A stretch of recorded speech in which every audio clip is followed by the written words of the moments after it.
After the Sterling tape went public, I don't think people realize how close the Clippers and the Warriors were to boycotting an NBA playoff game.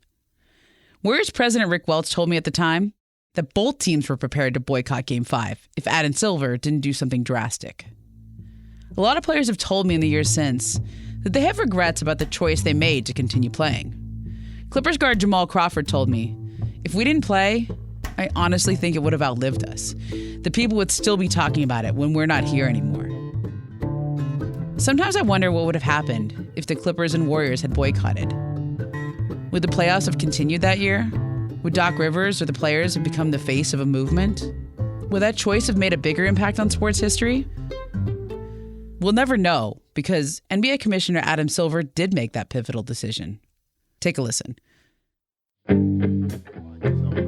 Space. Yeah. I'm sure you were made aware of the comments by Donald Sterling. Just wondering your thoughts and if you're surprised. I don't know if I'm surprised or not. I didn't like the comments, obviously. I'm going to tell you now, I'm speaking on behalf of the team, so the players are not going to deal with this issue. A lot of guys voiced their opinions. None of them were happy about it. We're trying to go after something that we've all dreamed about all our childhoods, and Donald or anyone else had nothing to do with that dream. Right now, our goals haven't changed. Our focus is on Golden State, and it's going to stay on Golden State. I think that's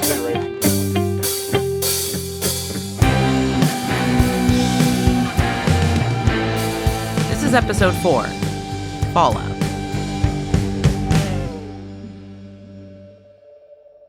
Playoff basketball is the pinnacle of basketball. That's what you play 82 games for. That's what you go through training camp for. The ups and downs of the seasons, the pain, the blood, sweat, and tears. Blake Griffin and the Clippers were right in the middle of the playoffs when TMZ released that Donald Sterling tape, late on Friday night, April 25th, 2014. I love everybody. I'm just saying, in your lousy Instagrams, you don't have to have yourself with walking with black people. You don't have to. Everyone had heard it. It was all anyone could talk about all weekend. And now here it was, Sunday morning, not even 48 hours later. And the Clippers, who had a 2-1 lead in the series against the Golden State Warriors, were supposed to play Game 4 up in Oakland. The players had worked their asses off from the time they were too young to hold a regulation ball to get to this day. This was Sterling's mess, not the players. And yet here it was, landing on their shoulders, consuming them. I just remember, as a team, we had to talk about it almost every time we met. You know what I mean? Because it was that big of a thing. Clipper coach Doc Rivers had seen a lot in his time. He'd experienced the highs and the lows of the NBA. First as a player, then as a coach. He'd also survived his own house being burned down in what was believed to have been a racially motivated incident. But even he had never seen anything quite like this.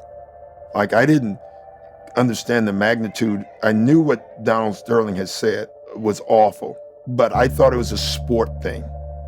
And then when we went to the press conference, and when I pulled up and I saw CBS truck, ABC truck, and then I saw the newsmen, I had to let the players, I always get off the bus first. And on that one, I said, all right, guys, go in the gym. I sat on the bus for 20 minutes saying, okay, this is not a sports story. And I remember that 20 minutes thinking what the players asked me to say had to be represented because it was about them. And that's what I kept thinking. This is about them and representing them. Doc had begged his players to speak with one voice. And when they agreed, he offered them his. He would face the questions. He would give the answers. He would try to navigate this all-consuming mess. Our goal is to win the NBA title, and we're not going to let anything stand in the way of that. He did his best both to be his team's shield and their voice. That's adversity that we didn't want, but we have it. We have to deal with it internally, but we're not going to share it with anybody else. This is the greatest moment of Doc Rivers' career as a coach or as a man. Longtime Clippers broadcaster, Ralph Lawler. He was all that was left, really, because Sterling was in disgrace.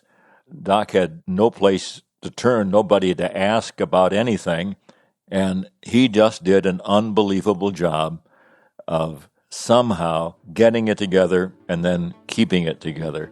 I don't know how he did it. But not even Doc could keep the world's prying ears and eyes from his players. I remember going to take my nap and waking up and like my phone being like 200 messages or something like that. The phones of the Clippers players were going crazy. Mark Spears is a writer for The Undefeated. He was covering the Clippers and Warriors playoff series. Everybody had an opinion, and I know it got to be overwhelming for a lot of the Clippers players because everybody was trying to tell them what they should do. Players, former players, journalists of all stripes and credibility were shouting their opinions from the rooftops. Even Steven Jackson, who had played for the Clippers earlier that season. I would not, money or nothing that could not make me go play for somebody that respects my race, where I had a long list of people who died where I'm able to make millions of dollars that provide for my kids today. You can hear it in my voice that I'm upset with it because I know these guys still might go out there and play about somebody that's disrespecting their race and their elders. The Reverend Jesse Jackson was giving interviews about how the Clippers should react. Questions, what will they do? I know in the case of Trayvon Martin, the Miami Heat made a statement by wearing their hoodies reacting to racist attack and the killing of Trayvon Martin. What will the players do? What will the players' union do? The story was all over the news, all over sports talk radio. I asked Doc Rivers, if there's any kind of protest planned. I was actually told within the hour that players were considering actually not playing. We've already heard some people asking for the Clippers not to play, for fans to not go to the game. It was a tough situation because it was like, what do you do? And you had people coming out the woodwork texting us saying, don't play in the game, make a stand. Clippers center Ryan Hollins felt that pressure. He felt everyone's outrage over Sterling. And he didn't think it was fair. People tried to pretend to be so appalled when the story came out, but it's like, yo, y'all knew who he was. Why are you surprised? He's the same dude at that white Christmas party that you knew. He's the same dude who had to kicking black people out of his buildings. Why are you so appalled right now that you heard it in words that were supposed to be behind closed doors? Like, bruh, do your research. But his teammate Matt Barnes understood a small but powerful nuance.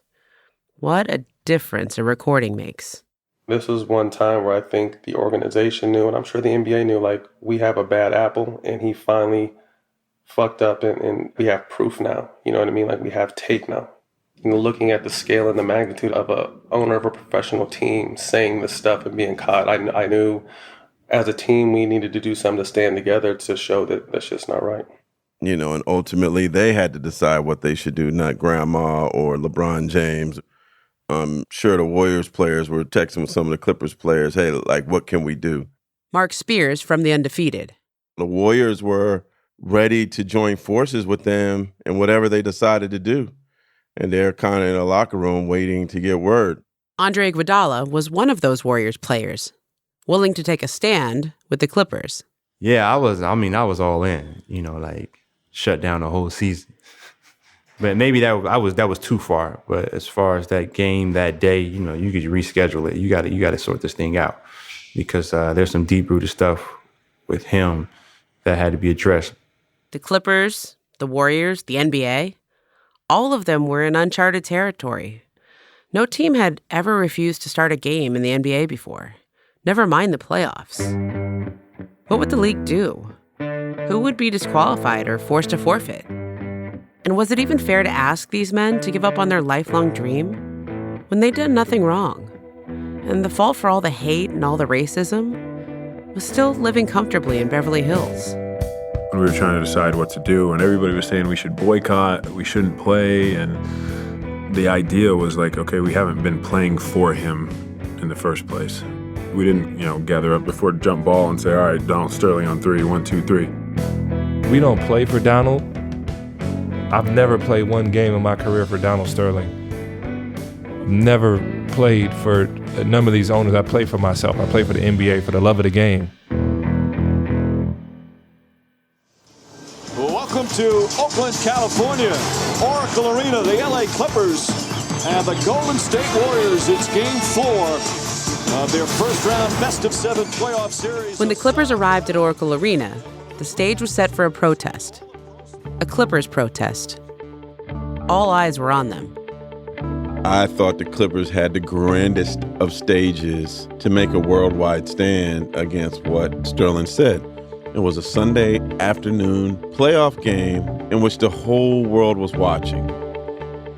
As if he hadn't already done enough damage to his players, Donald Sterling managed to make things even more difficult. Word got out that he was coming to the game. While this is happening, Donald goes, well, I'm still going to the game. He's still in La La Land, and we're like, yo, this dude is nuts.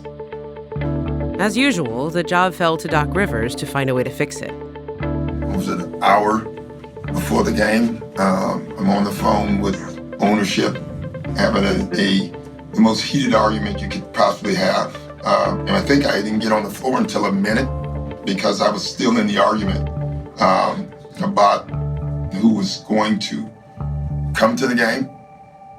In the end, Doc won, and Donald, for once, caved. The Clippers owner stayed away and watched on TV with Clippers president Andy Roser. While back at Oracle, ready or not, it was time for the Clippers to make their statement. With the Clippers, there's been a lot of talk about what action the players should do. What do you hope to see today from these teams? Well, the only action that would be wrong is inaction or neutrality. From what the Clippers At 30 minutes to game time, the Clippers left the locker room to wait in the tunnel. The Clippers huddled in their hallway right outside the locker room. They locked arms, they had their heads down, and they were overheard shouting, quote, "It is just us, only us. We are all we got."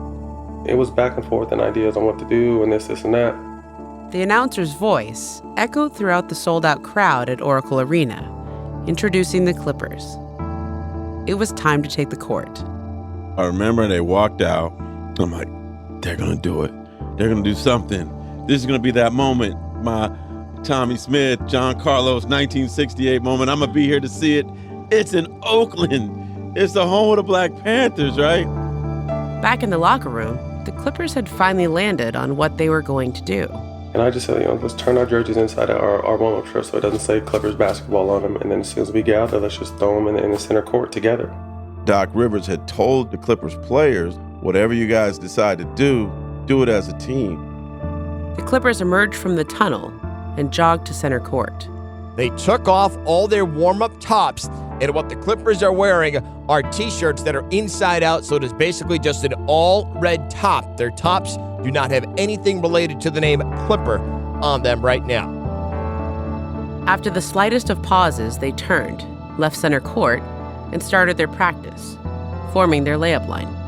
We've been taught by Jesse Owens in the Olympics, who performed right in front of Hitler, that you perform. You go out and you don't let anyone talk you out of your job and what you dreamed of. We have a shot, and I think that's the message. So I think this is a message of action. To be honest, I got teary-eyed. I was sad.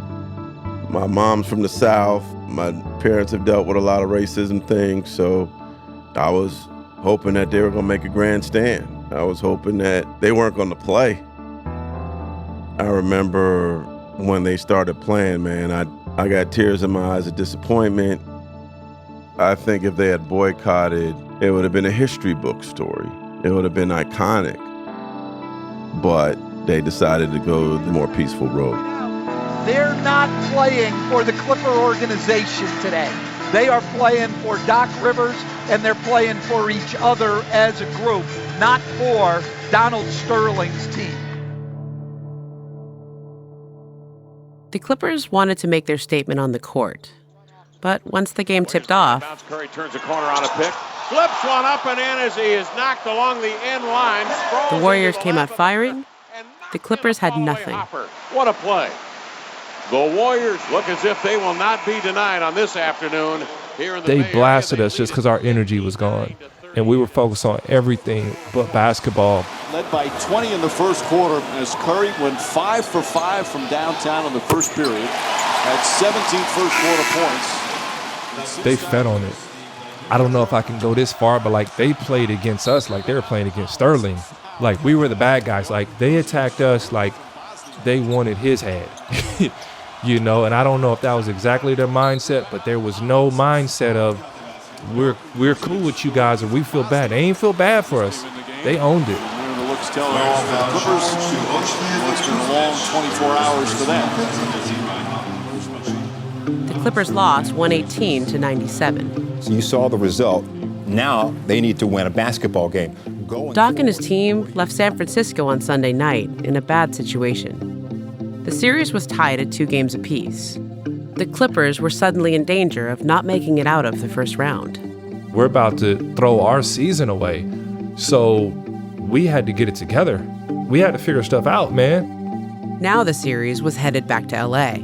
We're going home now, and usually that would mean we're going to our safe haven.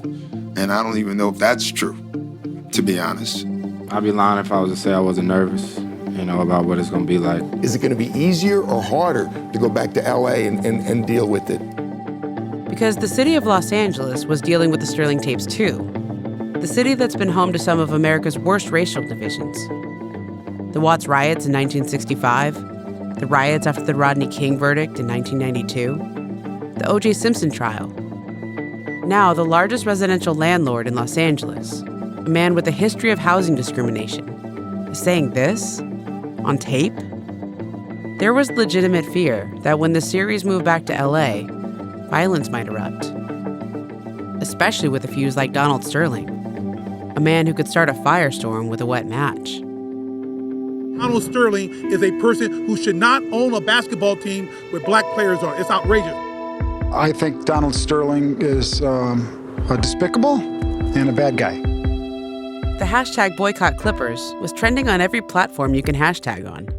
And Doc Rivers had to take that on too. I had to show up at the Staples Center and put out this crazy fire that I had nothing to do with. The employees were threatening to walk out. They were getting bombarded by people calling them Uncle Tom, racist, and they didn't do it. Donald did it.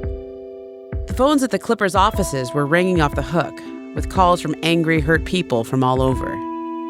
You're scum for supporting a racist like Donald Sterling. You're just as racist as he is. There were so many death threats, and the whole situation was so traumatic that the NBA had to call in a crisis counselor. The league brought in some people for emotional support. I remember my broadcast buddy Brian Seaman saying, "You got to go sit down with that person and talk to him." He said, "You're all messed up," and I did not do that. I perhaps should have. I might have shortened my period of shock and grief.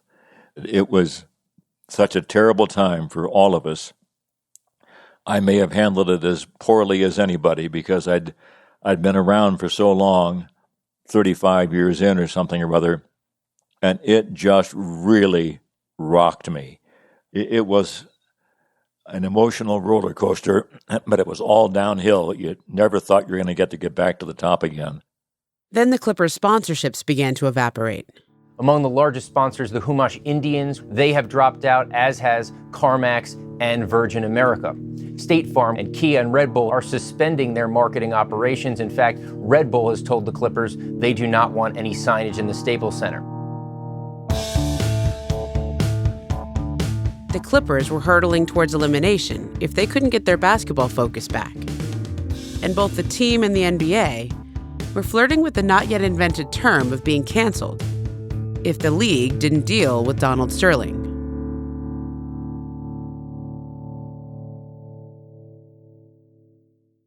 Justice, never mind racial justice, can be a tricky thing to ask for in the NBA, or anywhere else for that matter. A professional sports league is a very particular bubble, where crazy amounts of wealth and fame help shape a world that often feels cut off from reality. But a league like the NBA is also a reflection of the world around it, where historically the power has been held by old rich white men. Even the commissioner, the one person in position to serve justice, literally works for the owners, not the players. But unfortunately for those old rich white men, times were changing. Kevin Johnson was representing the NBA Players Association at the time and spoke to the press about the kinds of conversations that were happening behind the scenes. We all got on the phone, and the players around the league said, we want an immediate investigation. They wanted to make sure that the players' voices were heard. They didn't want to be passive participants. They wanted to be active and have a seat at the table. And lastly, they wanted the maximum sanction, the most severe sanctions possible that were allowable under the NBA guideline. Johnson made these demands public, including asking Silver for a full reckoning of Sterling's history of racist incidents and answers about why the NBA had never sanctioned him. The Clippers chose not to boycott Game 4, but that didn't mean Game 5 was a lock to play. If Silver's investigation didn't end with a judicial outcome, the protest would no longer be polite or silent. Right after I talked to the players, I called Commissioner Silver, and he just said, this is really hard for the league right now. And I told him, it's hard for the league, but it's a defining moment. It's our moment of truth, and it's us using sports once again to transcend the everyday challenges of society and lead by example. The NBA no longer had the option to sit back and do nothing about Donald Sterling's racism. It's not that Donald Sterling's beliefs were unique or even new. That plantation mentality has been around as long as this country has existed. The players understood the world was changing, and it was changing in part because of them. 7 years earlier, in 2008, when Donald Sterling was in the middle of his housing discrimination lawsuit with the Department of Justice, the NBA was still a league where the players remained relatively quiet on political issues. You know, I remember when LeBron James had a teammate who was protesting about what was going on in Darfur, and they asked LeBron about it, and he was like, I need to do more research. No comment.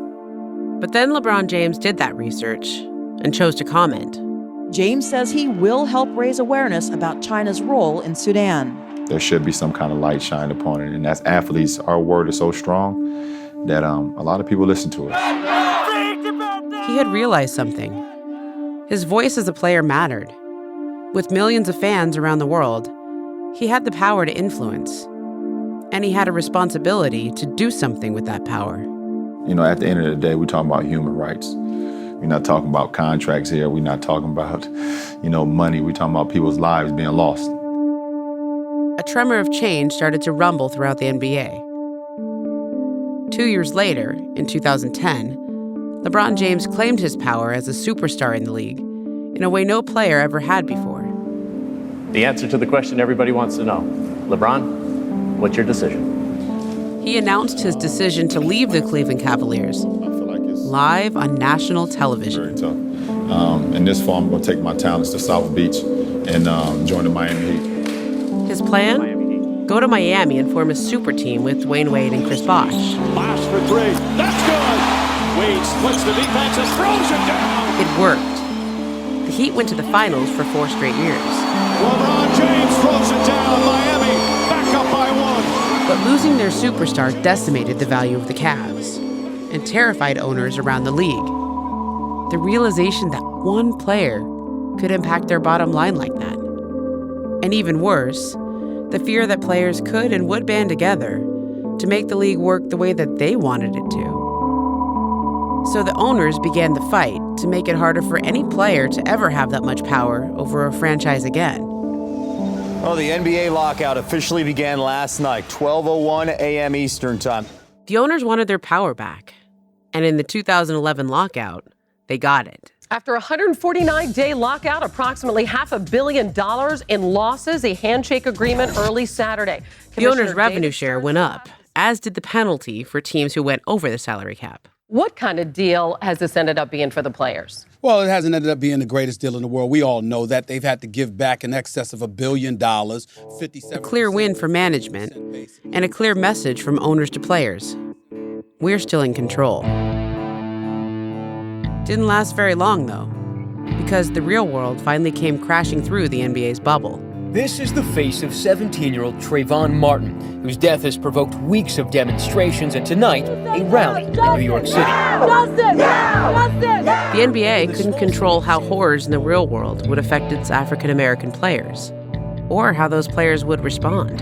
And as you can see here, LeBron James took to Twitter. He posted a team photo of the Miami Heat clad in hoodies. It was accompanied by the hashtag #WeAreTrayvon Martin. We're now in an area of social media. Michelle Roberts is the executive director of the NBA Players Association. These young men have millions of people following them, and they know it. And these young men know that the millions of people that are following them are listening. There is a certain degree of power that comes with that knowledge. Something happens, they can instantaneously tell you what they think, good, bad, indifferent. They can speak to millions of people just by the push of a button. That social media whole aspect changed. It was a real power shift. Just on a day-to-day basis, the world is hearing from the players, not the owners. And in the years leading up to this moment, players like Matt Barnes were all about embracing that new power. We're definitely more than shut up and dribble now.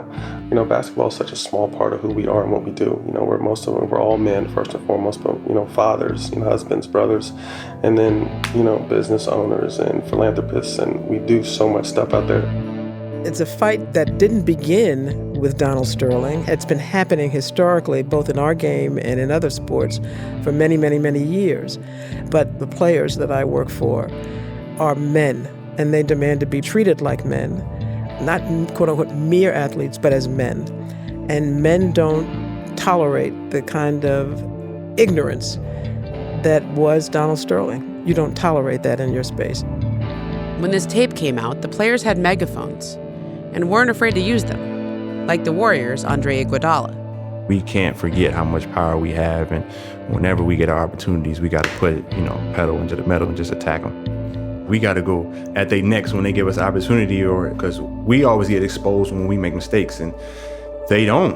No one's really held accountable the way we are when we make mistakes. So I always say, listen, when we get the opportunity to put our foots on their neck, we got to go get them. Through the players' union, the players made it clear to Adam Silver. The players feel that this owner is not fit and worthy to be a part of the NBA family. And as one family, if there's a hint of racism, like cancer, you have to immediately take it out. Adam Silver's investigation moved fast. He took 4 days to talk to players, coaches, and owners. His investigator talked to Donald, who confirmed that, yes, that was him on the tape. He also talked to V and her lawyer. V maintained that Donald knew she was recording him, and she provided proof of a third person on one of the tapes to back up that claim. This was an important detail, maybe the most important detail, because it's illegal to record someone without their knowledge in the state of California. And now that Silver knew the tape was legit, he could act. On Tuesday, April 29th, at 5 p.m. Eastern Time, mere hours before Game 5, Adam Silver called a press conference. You are looking live at Midtown Manhattan, where NBA Commissioner Adam Silver is expected to take the podium any second now. It was one of those where were you when moments, when everyone everywhere comes to a grinding halt. At this point, it ain't about Dominique, I apologize. I'm going to have to interrupt you because we see the commissioner right now. Here comes the commissioner now. He has made his way into the room. So Jamel will hold that. Let's go out to the commissioner live now. I was standing outside the Clippers practice facility reporting for ESPN. Where's the mic? I need the mic. They're coming back. Need the mic. In one ear, I had to feed from the studio, and in the other, the press conference. My job was to make sense of Silver's decision in real time. Let's go out to the commissioner live now. Shortly after the release of an audio recording this past Saturday morning of a conversation that allegedly included Clippers owner Donald Sterling, the NBA commenced an investigation, which, among other things, included an interview of Mr. Sterling. That investigation is now complete. The only people that were going to really make a change, not just stand up, 'cause I think we stood up, but the only people that were really going to make a change was Adam Silver and the other owners. Effective immediately, I am banning Mr. Sterling for life from any association with the Clippers organization or the NBA.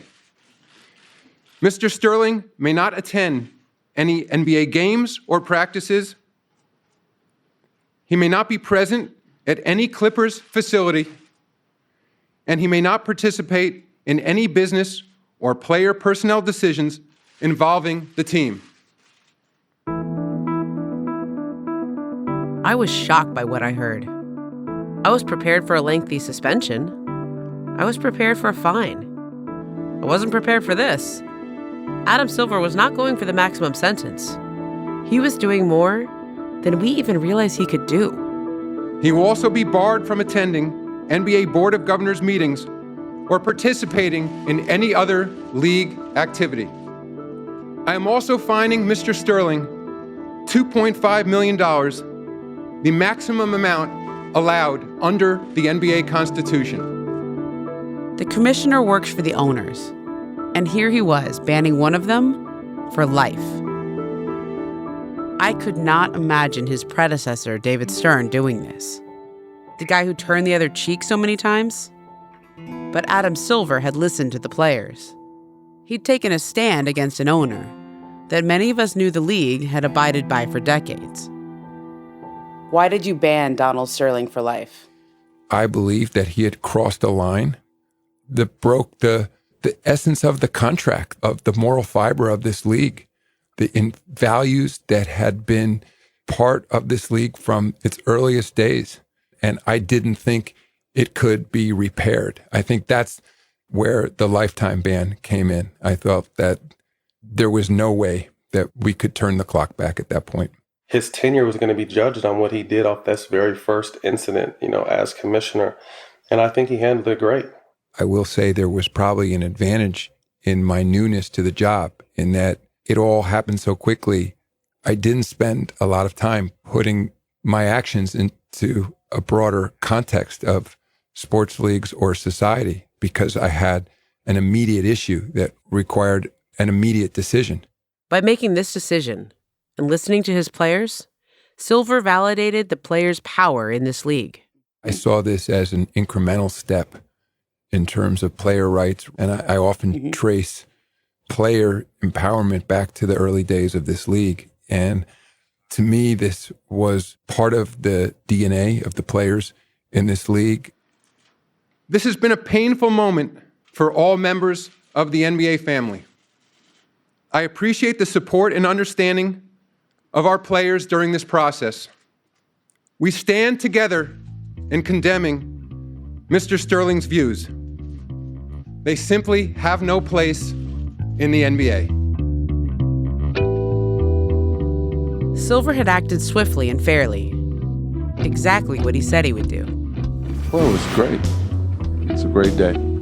Magic Johnson, the guy who had been at the center of Donald's racist tirade. It's a great day for, the United States. It was a great day for the NBA. It's a great day for all people of all races, but especially, African Americans, Latinos, who, he was speaking out against.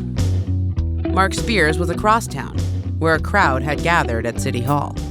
What I do remember is being at City Hall and Kareem being there, and Kevin Johnson and Steve Nash and former players and some current players, and they're ready to pounce. And the announcement came out, and everybody was ready to scream and picket and burn Staples Center down. And Adam Silver was like, "We're gonna ban this man." When that came out, we were like, "What? Wow!" Stunned. Everybody was absolutely stunned, put down their picket signs and their flaming torches, everything they're about to do. And ain't nothing we could do stronger than that. I don't know if Adam Silver will have a greater moment in his career, and it happened in the early days. I was still standing outside the Clippers practice facility when the press conference ended. Cars were driving by and honking their horns in celebration. It felt like all of Los Angeles pulled back from the brink. Finally, someone had done something about Donald Sterling.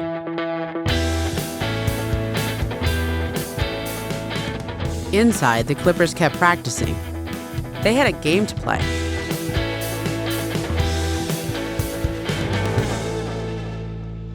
All eyes, sports fans and otherwise, focused on Staples Center tonight. It's Game 5 between the Warriors and Clippers. Silver's decision had come just a few hours before the Clippers were set to play Game 5 back in Los Angeles. I feel like I aged 30 years in the past 4 days. It has been an emotional roller coaster. And I really feel like today, with Commissioner Silver's swift and very thorough announcement, the cloud was lifted from the players' heads, the fans' heads, you see a ray of sunshine, you see some blue sky, and think, hey, there's hope, and we could have a great 3-game series starting tonight. In all my years of covering sports, I have never experienced anything like that Game 5 at the Staples Center. We stand as fans. We stand to show our team that we're here. So stand up until tip-off, because tonight we are one. The crowd will never be more important than it is tonight.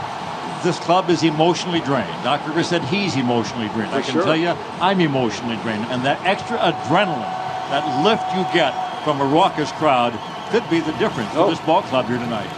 The stands were filled with fans wearing black. All of the ads have been covered in black, every last one of them. At game time, every NBA team turned their website to black with the message, "We are one."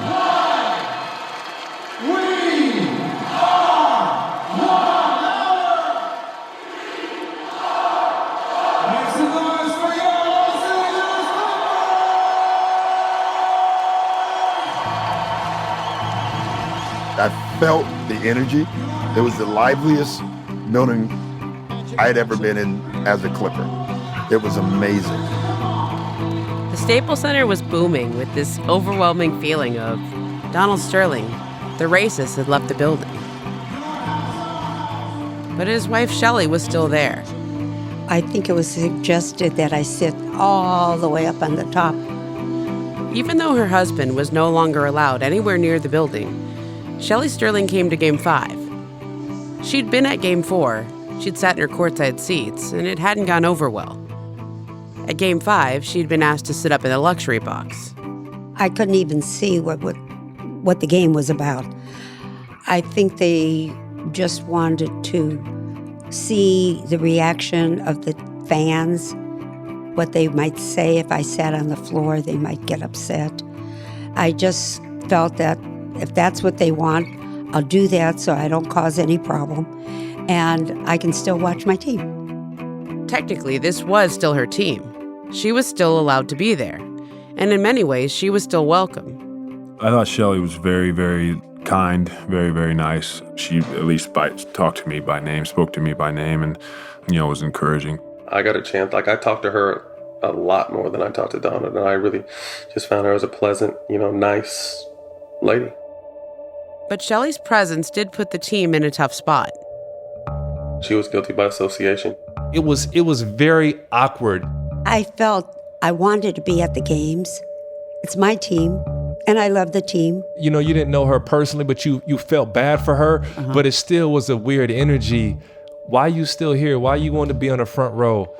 You married him. How far removed are you from that? So yeah, I do feel bad, but I don't know how much I trust you.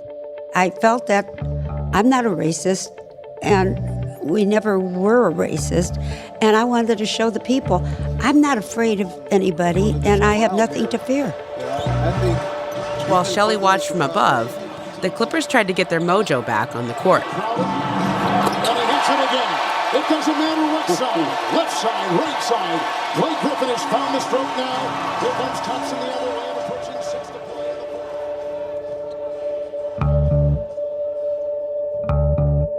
The Clippers won that game and held on to win the series. But I decided I couldn't keep following the Clippers' playoff run. Not because I had any way of knowing they'd lose in the next round to Oklahoma City and be done with their season, but because what was going on the rest of the playoffs wasn't really the story anymore. The story now was what the hell happens to this franchise. Sure, Silver had banned Donald, but it was a gesture, not a solution. Donald still owned the team, and Adam Silver still had to figure out how the NBA could undo that fact and find a new owner. And he needed to do it quickly. I needed to follow how all this was going to shake out between Adam Silver and the Sterlings. I had a hunch that the drama was only starting, although I had no idea how dramatic it would all end up being.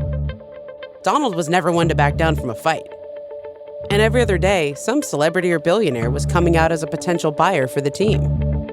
As the team wins on the court, there's no shortage of celebrities who want to get in on the action. I'd say Magic Johnson. It'd be cool if it was Magic, I guess. Boxer Floyd Mayweather and rapper Sean Diddy Combs.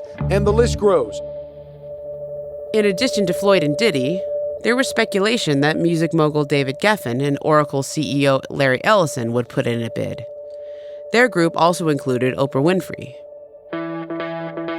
Oprah seemed to understand that the writing was on the wall for Donald Sterling and the NBA. This wasn't just about the sale of a basketball team. As she told TMZ, this was bigger. All I gotta say is, we're all off the plantation.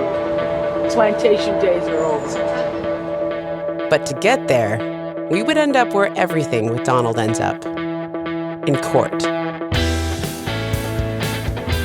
But this time, it wouldn't be the Sterlings versus someone else. It would be Donald versus Shelley.